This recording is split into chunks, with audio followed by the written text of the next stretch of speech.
Hello students, welcome to my YouTube channel. आप सभी का मेरे इस वीडियो में स्वागत है। आज हम क्लास +2 कॉमर्स सब्जेक्ट हमारा बिजनेस और बोर्ड एग्जाम के मोस्ट इंपोर्टेंट टॉपिक हमारा ये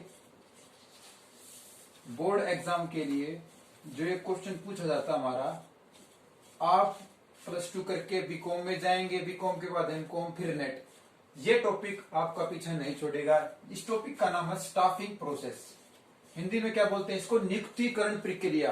कि अगर एक व्यक्ति को किसी कंपनी, बिजनेस या किसी गवर्नमेंट जॉब में या किसी प्राइवेट जॉब में जाना है तो उसको वो कौन सी प्रोसेस है जो उसने फॉलो करनी है, उसी को बोलता है स्टाफिंग प्रोसेस, नियुक्तिकरण प्रक्रिया।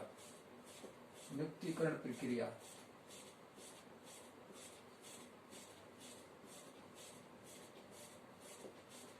अब स्टार्ट करते हैं हम प्रोसेस को, और हर एक प्रोसेस के बाद मैंने इसके एक एग्जाम्पल लिख रखा है, इसके बारे में बता रखा है, बच्चे को आसानी से समझ में आएगा। Estimating the man power requirement. कि अगर किसी भी बिजनेस में, अगर किसी भी कंपनी में, अगर किसी भी जॉब में, सबसे पहला काम क्या होता है? Estimating the man power requirement, कि मानव शक्ति आवश्यकताओं का आंकलन। कि अगर किसी व्यक्ति को जॉब दी जाए तो उसको किस बिहाफ पर वो बातें सोची जाएं जो उसकी उस जॉब में होने चाहिए। क्या होने चाहिए?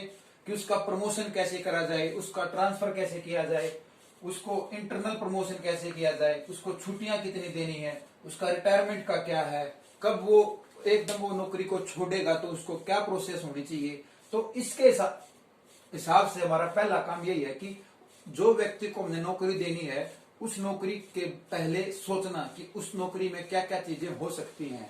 देखो, जब भी आप फॉर्म भरने से पहले आप तो कुछ सोचते नहीं, लेकिन सरकार सोचती है, कंपनी सोचती है कि अगर हम किसी वर्कर को जॉब देंगे तो उसको क्या क्या वो बातें हैं जो हमें ध्यान में रखनी है। सबसे पहला काम हमारा यह है कि अगर वो हमारे बिजनेस में आएगा, हमारी कंपनी में आएगा, उसका इंटरनल यानी एक रैंक से दूसरे रैंक पर प्रमोशन कर देना, फिर उसके बाद उसको छुट्टी देनी है, कितनी देनी है पूरे साल में या पूरी लाइफ में, रिटायरमेंट में कितने पैसे देने हैं, ये सारी बातें हमारी सबसे पहली लाइन में आती है।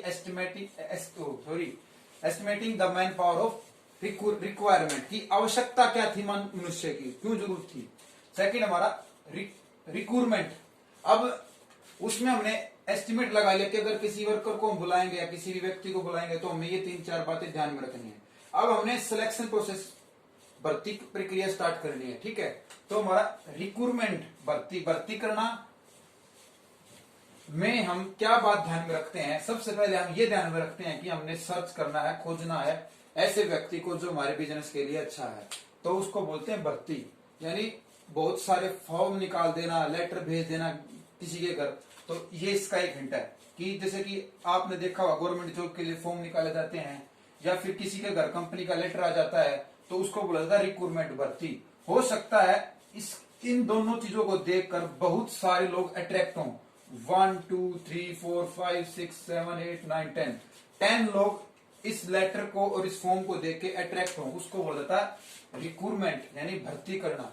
और लेकिन भर्ती तो एक पॉजिटिव प्रोसेस है, इसमें इससे ज्यादा भी लोग इसको देख के हम क्या कर सकते हैं? अट्रैक्ट हो सकते हैं। थर्ड पॉइंट हमारा सिलेक्शन।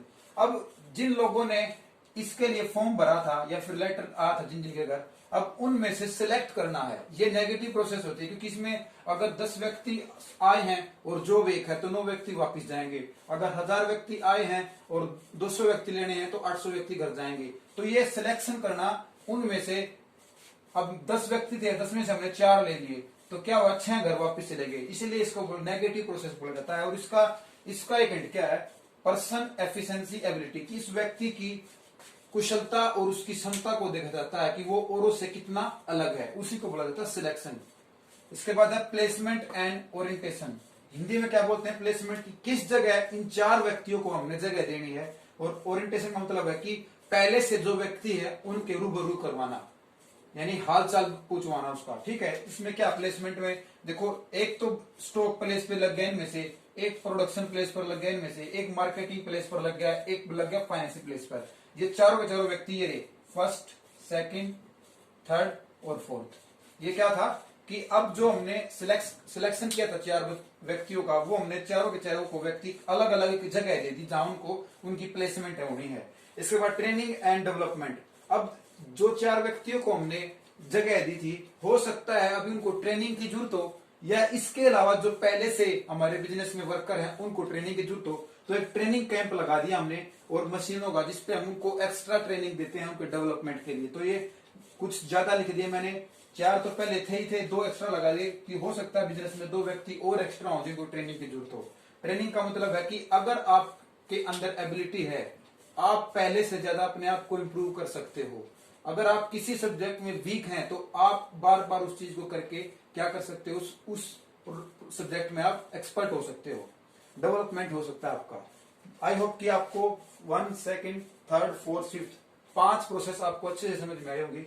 अब हम छठी प्रोसेस पे चलते हैं, परफॉर्मेंस अप्रेजल। अगर किसी भी व्यक्ति इन 6 में से अगर किसी भी व्यक्ति का ट्रेनिंग और डेवलपमेंट अच्छा होता है तो उसकी परफॉर्मेंस निखर के आती है। तो क्या हुआ, इन 6 में से 4 की परफॉर्मेंस अच्छी निकल के आई और ये हैप्पी पीपल कहलाई, खुशी।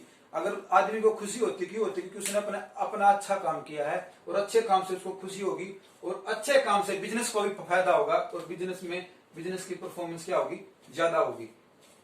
अब इसके बाद है प्रमोशन एंड करियर प्लानिंग। अगर उस व्यक्ति ने अच्छा काम किया तो बिजनेस क्या सोचेगा, उसका प्रमोशन सोचेगा और आगे करियर में फ्यूचर में उसका क्या और करियर अच्छे से बेहतर हो सकता है, इसके बारे में बिजनेस सोचेगा। यानी उसको अगर उसके फिलहाल क्या था, स्टॉक प्लेस को काम करता था, स्टॉक को गिनता था कितना स्टॉक आया है और ये प्रोडक्शन प्लेस पर प्रोडक्ट को गिनता था एक 1 बाय 1 करके। अब क्या करा, अब उसको स्टॉक का मैनेजर बना दिया, उसको प्रोडक्शन का मैनेजर बना दिया, उसको मार्केटिंग मैनेजर बना दिया और उसको फाइनेंस मैनेजर बना दिया। ये होगा उसका प्रमोशन और कैरियर प्लानिंग की। अब उसके फ्यूचर में हमने उसके प्रमोशन की सोची।